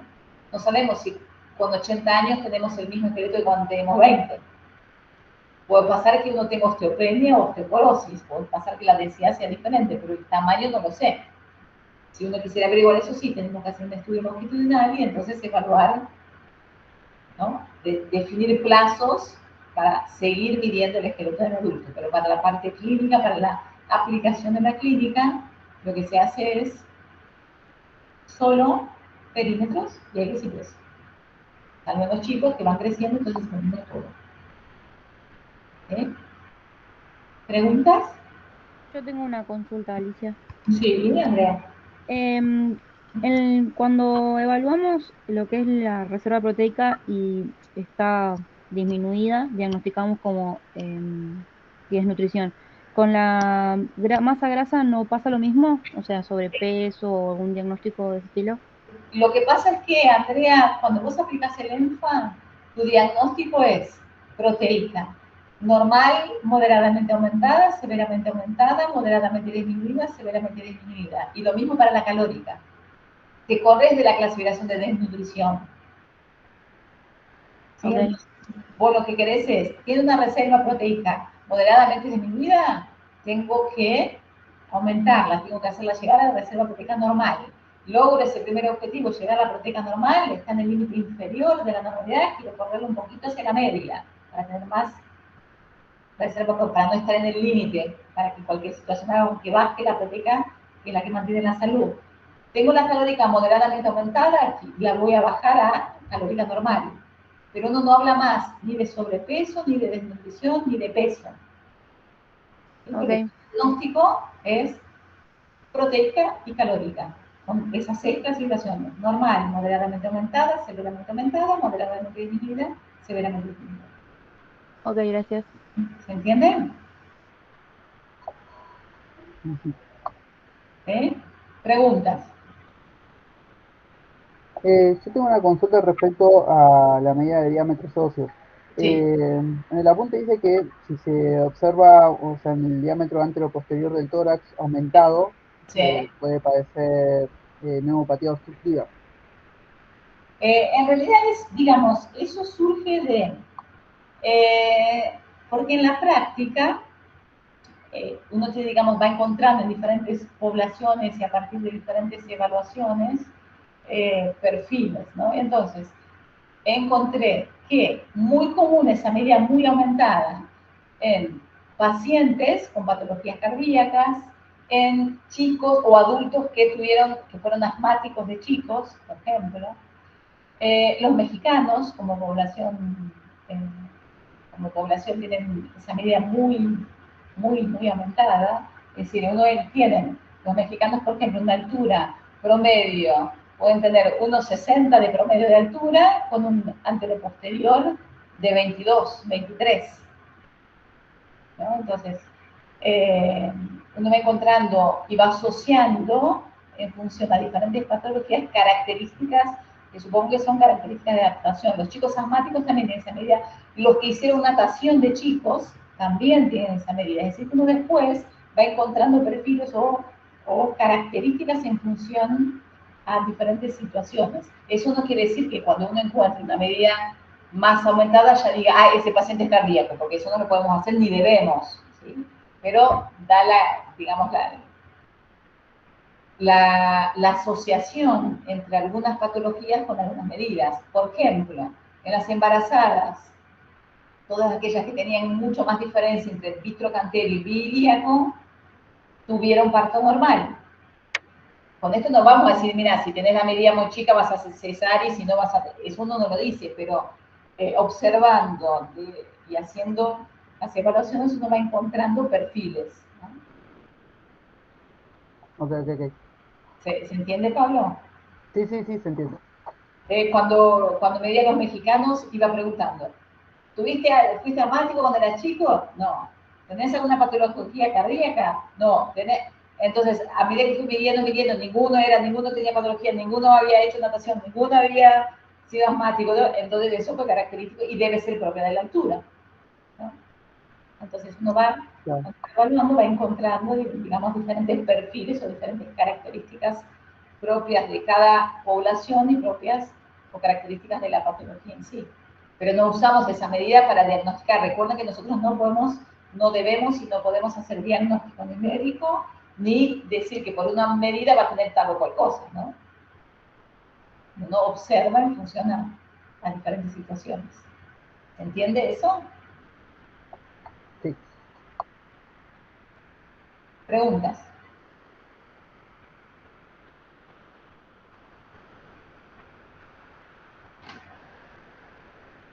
¿Ninguna? Yo tengo una, pero de chusmerío nomás. Digo, una modelo, ¿no? Modelo publicitaria, que tiene que es como vos de alta, 1,70 m y pico. Y es muy... Me aumentaste 10 centímetros de mi altura. ¿Sí? Bueno, yo no sé. 3,3, pero tengo piernas largas, entonces parece que soy más alta. Ah, yo te veo en las fotos y me parecías muy alta. Entonces digo... Es lo que parece, ¿viste cómo se puede simular? Mira, qué bien. Escucha, digo, las modelos publicitarias, que todas son de 1,70 m para arriba, ¿sí? Porque es así más o menos el perfil, y que son re delgadas. Es decir, vos dijiste recién que una persona con alto esqueleto, con gran esqueleto, como que es difícil que se la vea visiblemente delgada. ¿Y la modelo debe tener proteica baja? Muy buena pregunta. Las modelos. Es de envidiosa nomás lo digo. No, muy buena pregunta.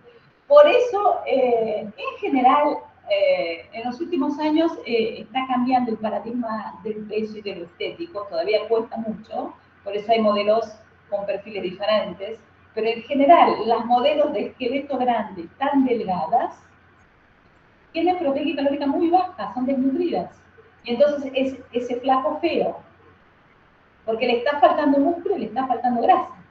El problema es que la mayoría de los deportes y de las actividades todavía se rigen por el peso y no por el esqueleto. Entonces, para que por ejemplo, yo voy a parecer delgada teniendo una reserva proteica de 1, yo tengo una reserva calórica de 1,3.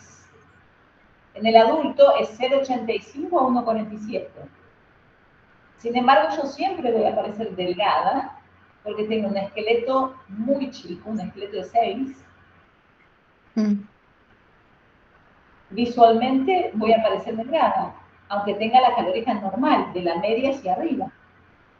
Mira. Un esqueleto grande para parecer delgada tiene que tener ambas reservas muy bajas y va a ser ese delgado que mirás y dices, pero está feo, le falta, porque le falta exactamente.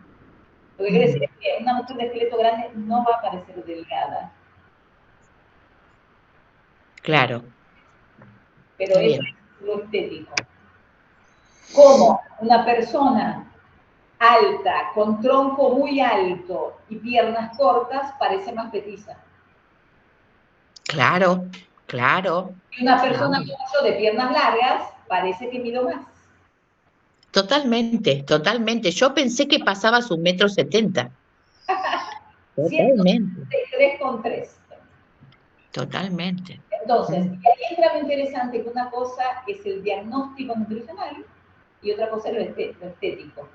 Y nuestro trabajo es mantener la salud intentando correrse de lo estético. Y esto me parece interesante, que cada uno tiene que pensar lo que debe para su esqueleto y despreocuparse del peso. Lo que pasa es que es un trabajo arduo porque todo está supeditado al tamaño del esqueleto, inclusive los deportes, que tendrían que estar supeditados al tamaño del esqueleto. Entonces, el esqueleto chico entra en esta categoría, en esta, punto. No se subhidrata o se sobhidrata para entrar en la categoría inferior o superior por el peso, o no es desclasificado porque tenía 200 gramos de más. Si lo que define el esqueleto Se terminó el problema. ¿Me siguen? Está bien. Sí, sí, sí. Es un nuevo paradigma, sí. Totalmente, es una nueva forma de pensar, no solo en el diagnóstico, sino en cómo encarar la nutrición. Porque uno entonces haría todos los planes en función al diagnóstico que encuentra. ¿Me siguen o no? Sí, sí, sí. Y me olvido de la fórmula desarrollada. Y ahí todos felices. Todos felices porque ahí sigue habiendo gente que quiere llegar a un peso, ¿no? Y es muy difícil, ¿no? Correr el paradigma del peso. No, ahora la verdad que me enloquecí con esto, me encanta, pero me cierra porque, bueno, yo soy grande, ¿no? Y tengo mi hija con su novio compitiendo para taekwondo y por 2 kilos se excede de su categoría, pero yo lo veo físicamente y es flaco y le recomiendan deshidratarse el día del peso. Claro, recomiendan la iatrogenia, ¿no? Fomentar la enfermedad para poder entrar en algo. Exactamente, porque si no, no entra, pero es no beber, no beber. Absurdo, absurdo. Hace años que vengo diciendo que los deportes deberían estar clasificados por tamaño de esqueleto, porque además, quien determina la fuerza no es la masa muscular, es el tamaño del esqueleto. Cuanto mayor es el esqueleto, más fuerza tiene esa persona. Entonces no es justo que una persona de esqueleto con 7 kilos juegue o compita con una persona de esqueleto de 11 kilos, porque la de 11 va a tener más fuerza. ¿Por qué? Porque necesita más masa muscular para mover ese esqueleto, entonces tiene más fuerza. Entonces, los deportes deberían estar categorizados. En boxeo es una cosa loca que tiene 30 pesos diferentes, peso este, peso aquello. Bueno, justamente ahora estuvo eso en discusión por el tema de la categoría de la mujer con la alteración hormonal.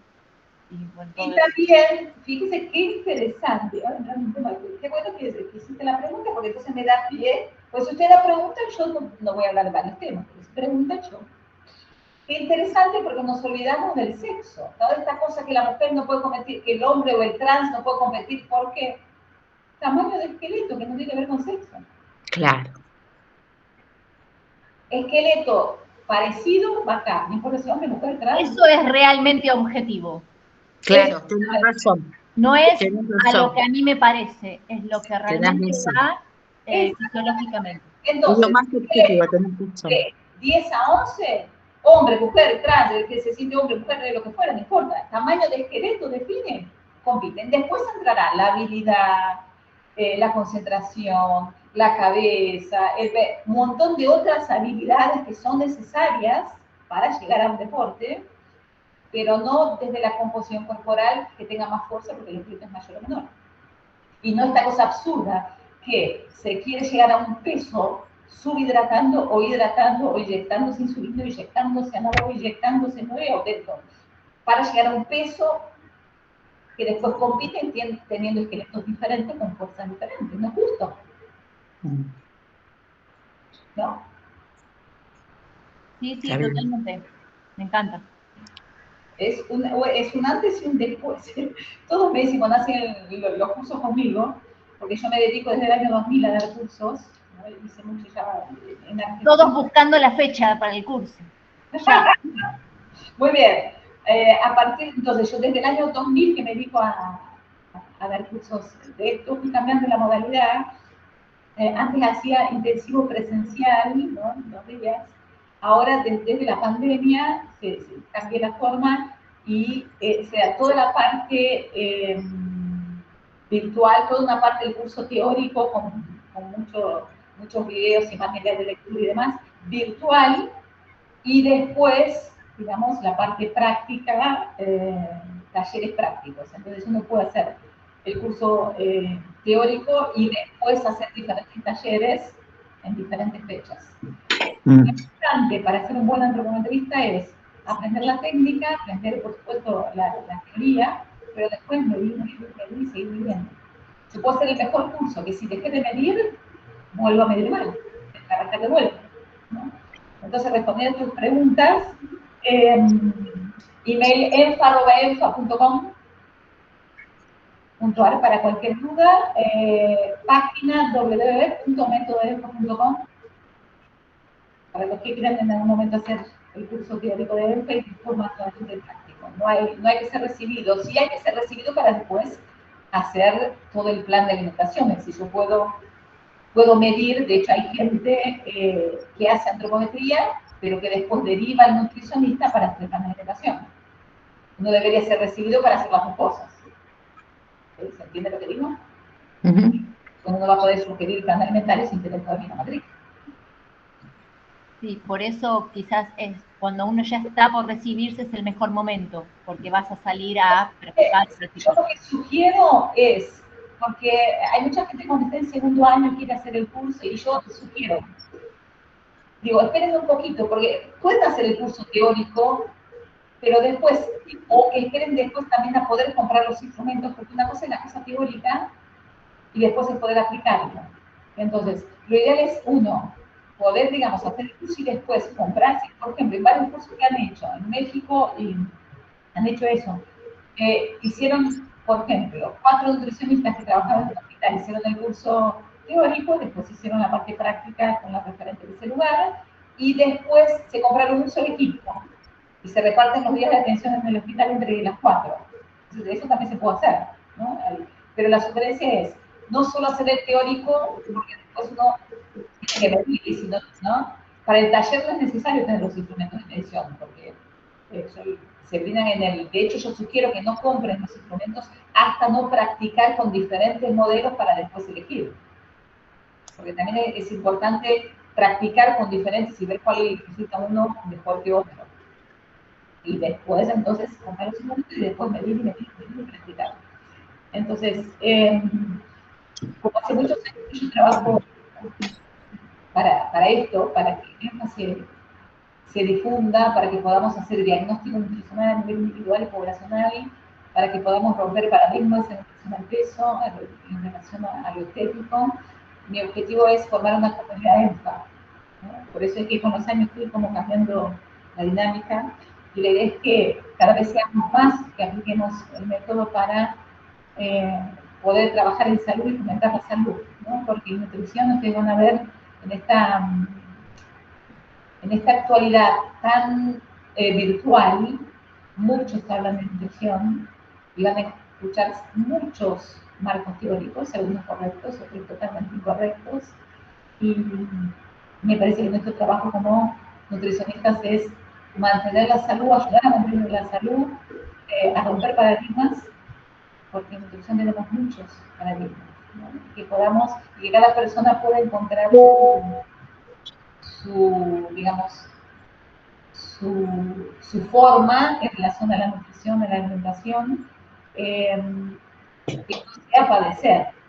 Porque si no, digamos, hemos visto muchas personas que viven haciendo planes, viven haciendo para que hagan peso, ¿no? Y eso es lo que se atribuye. Entonces,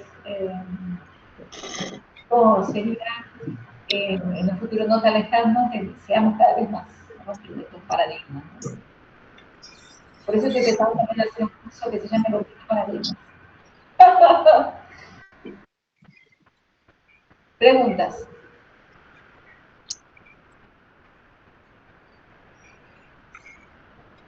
¿Qué otros temas te gustaría? En función a diagnósticos, a situaciones, ¿qué se les ocurre? A ver, preguntar. Además del deporte.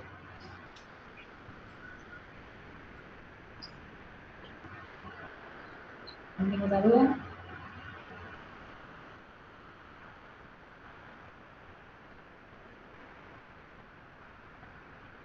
Así que no.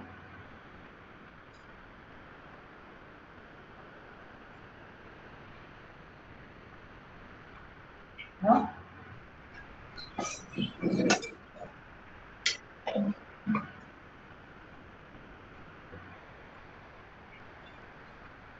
¿Algún tema que quieras saber? ¿La aplicación de ENFA?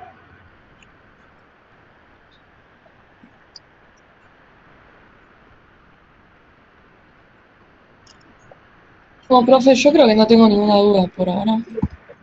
Bueno, ¿y los demás? ¿Lorena? Yo tampoco. ¿Pablo? ¿Viviana? No, yo lo que digo es, la verdad es esta, yo no leí todavía, es decir, es como un montón de información, me pareció sumamente novedoso, entretenido, pero primero tengo que leer, cotejar con esto que hoy recibimos la clase y a lo mejor después puedo, ojalá, tenga dudas, ¿no? Ojalá. Bueno, Porque... podemos pensar, a ver, Pablo y Luis, que andan por ahí. Podemos pensar, no sé cuándo ustedes, no me acuerdo el cronograma de ustedes, si tienen alguna otra clase virtual. Sí, me imagino que la de embarazada y adulto mayor debe ser virtual. No lo tengo, a ver si lo... La que viene no, Pablo, ¿eh? No, la no. Que, no. Porque lo que se podría pensar es que, digamos, lean el material, que vayan como, ¿no?, procesando la información, y si hacen esa clase virtual, dedican un tiempo a estas dudas. Está bien. Que tienen. La de embarazada es la que es virtual. Ajá. ¿Qué fecha es, Pablo? Es el 24 del 9. 24. Porque por ahí podríamos pensar en hacer, si tienen dudas, ¿no? A principio de clase o como quieran, me sumo al meet de ustedes, vos me avisás, Pablo y Iris, me avisan. Sí, sí. ¿No? Está muy bien. Ahora es probable que no tengan dudas. ¿Está bien? ¿Está bien? Bueno. ¿Alguna otra cosa más? ¿Alguna ligación? ¿Algo? No. Entonces, me parece que damos por terminado, Iris y Pablo. Sí. ¿Eh? Sí, genial. Entonces, nos vemos el martes que viene con los chicos, presencial, como dijo Vivi. Recién la otra es la que es embarazada, que ya es la última. O sea, tengan en cuenta que quedan 2 clases para el examen. Wow. O sea. Qué rápido que pasó. O sea. Terrible. Me pasa tan rápido. O sea, a leer y estudiar, que queda poco. Bueno, gracias, profe. Gracias. De nada. Que me engañaste con la altura, me engañaste. Chao, gracias. ¿Viste? Muy bien, parece 10 centímetros más, mira vos. ¿Viste lo que es tener piernas largas? Sí, totalmente. Chao. Muchas gracias. Nada.